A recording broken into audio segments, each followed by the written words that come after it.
All right, good morning and happy race week. We're talking the Charlotte Roval. This is the Cup Series preview video, and then we'll do our picks video most likely sometime on either Saturday or Sunday, either be Saturday evening or Sunday morning. I know it's a 2 o'clock Eastern time start time, a little bit earlier. Finally been moving up the start times instead of like 3:30, 4 o'clock in the afternoon, which has been nice. But let's go ahead and dive into the race preview and initial thoughts as we approach this slate. So we got race 3 of round 2 after the race, after the checkered flag waves. We will be eliminating another 4 drivers from the playoffs. So we've got to keep that in mind when we're building lines. We'll talk about that in a little bit here. Even though we are going to Charlotte, this is a road course. It's a very unique road course. It's actually, basically racing through the infield of the Charlotte Speedway there, and they still use part of the normal speedway. So a little bit of a different road course, but nonetheless, I think we still want to look at the road course data. Got 109 laps. So because we have 109 laps, Dominator points really aren't too important. I think the main focus, again, kind of like Talladega last week, is going to be more on place differential. However, predicting the lap leader is going to be a little bit easier this week. So let's try to keep that in mind as well. Probably 1 to 2 lap leaders in addition to some place differential plays. As far as laps led go, you get 26.25 points. In fast laps, you get 49.5 points. So relatively a lower scoring weekend, but nonetheless, if you can get those Dominator points, it will only help you score better than your competition. Like we were talking about earlier, you got to keep in mind with points racing, since it is race 3 of round 2, a lot of these drivers are going to be really mindful of where they are in the point standings. There's going to be 10 points up for grabs in addition to a playoff point during stage 1, again during stage 2, and then obviously, where you finish in stage 3 of the race.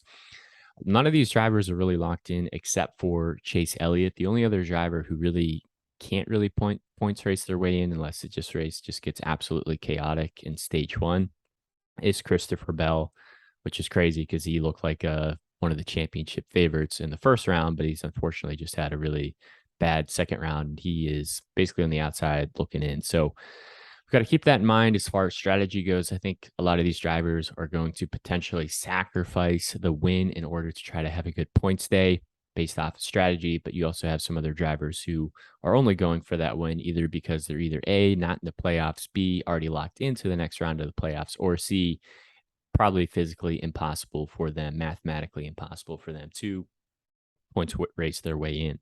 As far as what we're really going to look at, again, with this next gen car, I think you can look at previous years as far as data goes, but I really just want to focus on the 2022 road course data. Yeah, I know the Roval is a little bit of a unique road course, but it's still a road course. So I think looking at the road courses that we've been at this year is a good starting point, in addition, obviously, to practice and where these teams qualify. Once we know the grid, we'll be able to kind of pinpoint a little bit more closely who we think are some viable plays for the slate. Again, I think the main focus is going to be trying to grab 1, potentially even 2 lap leaders who you think are going to lead a bulk of the 109 laps. And we want to build out the rest of our line with place differential, with not a lot of Dominator points up for grabs. Really, the only other bucket to score points is finishing position and positions gained. So ideally, if we can find some drivers on the slate that maybe whiffed in qualifying or are starting a little bit deeper than they should, or we've seen them run well at other road courses this year, maybe they can get us, 10, 15 positive place differential points in addition to hopefully a top 10 finish. So with that being said, I think place differential is going to be the focus. And real quickly, we'll dive into some drivers here that I kind of like before the grid is locked. Again, a lot of this will change once qualifying's out. We will post this spreadsheet up on Twitter. It's at FastCarsFM. But looking at the top, I think my 2 favorite drivers of the expensive range has to be Chase Elliott and Tyler Reddick, kind of for the same narrative, a little bit of a different reason. But Elliott won last week at Talladega, so he's automatically locked into the next round of the playoffs. He doesn't have to worry about stage points. He doesn't have to points race. He only cares about the win. So him and his crew chief can really try to set up the optimal strategy to position themselves to get the win in stage 3. Same argument for Tyler Reddick, although Tyler Reddick, unfortunately, is not in the playoffs anymore. He was eliminated from round 1. So just like Elliott, he does not care about points. He's only caring about the win. I like those types of drivers in your lines for, hopefully getting that solid finish in stage 3. Once you get to Larson, Larson's been another good road course racer this year. Unfortunately, he is not locked into the next round or isn't in the playoffs like Elliott and Reddick. So because of that, I'm going to lean with Elliott and Reddick. I think Larson might points race a little bit. I think it might cap his upside for stage 3. He might not be able to finish as high as he normally would if he was going for that checkered flag. Once you get to Hamlin, Byron, Blaney, Logano, again, we'll see what practice and qualifying brings, but not really an interest for me. I do like AJ Allmendinger quite a bit. He's doing double duty this weekend in the Xfinity Series and the Cup Series. We know those cars drive completely different, but any track time at a track, any lap times, extra laps you can put down are only going to help you. AJ is one of the best road course racers in the series. He is the outright favorite for the Xfinity Series. Just announced that he's going Cup Series racing full time next year. So again, he doesn't have to points race. He's just the guy that races a part-time schedule currently, so he can go for the win. Kind of interested in Christopher Bell. He again can't. He basically has to win to get into the next round. Toyotas have not been very good at the road courses, but Christopher Bell and his team can at least try to set themselves up to kind of spoil this round here and hopefully kind of send a Hail Mary and get himself into the next round, but it is not looking good. Cindric, I'm a little concerned Cindric might be points racing, but he has been one of the better road course racers this season. He's in really great equipment. He's only $8,600. He's really easy to fit into lines. It is crazy seeing Kyle Busch at $8,100. Normally we see him up in the 10K range, but again, Toyotas have been terrible at the road courses this year.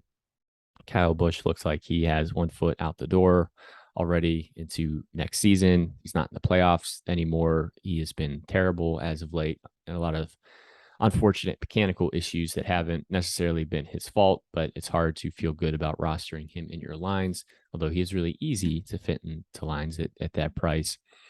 And then we get down to the 7K range. I really like Christopher Buescher there and Michael McDowell. Both of them, I think, provide a lot of great value for the price that you're getting. Both of them have consistently run inside the top 10, are getting you top 10 finishes. And with not a lot of laps on the board, those finishing points are going to be a lot more important this weekend. So I really like the finishing upside potential that Christopher Buescher and Michael McDowell bring.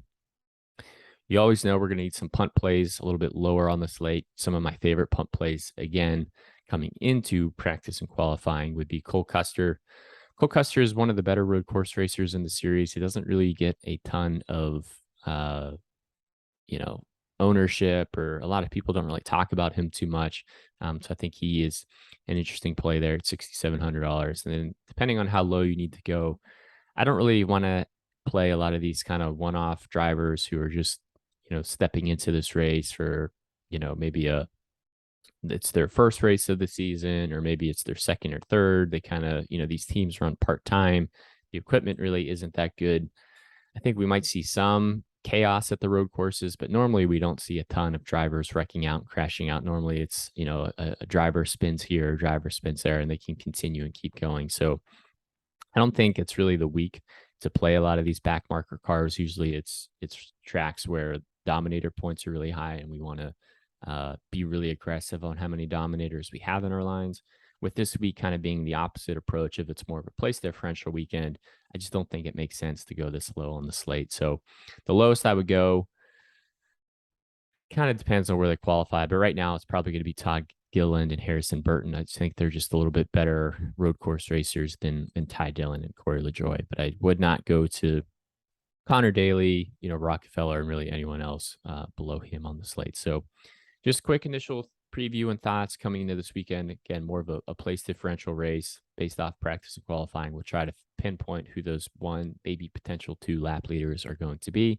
and then we will kind of hope for the best. So we'll get our picks video up on Saturday or Sunday, and should most likely be able to record an Xfinity video later today as well.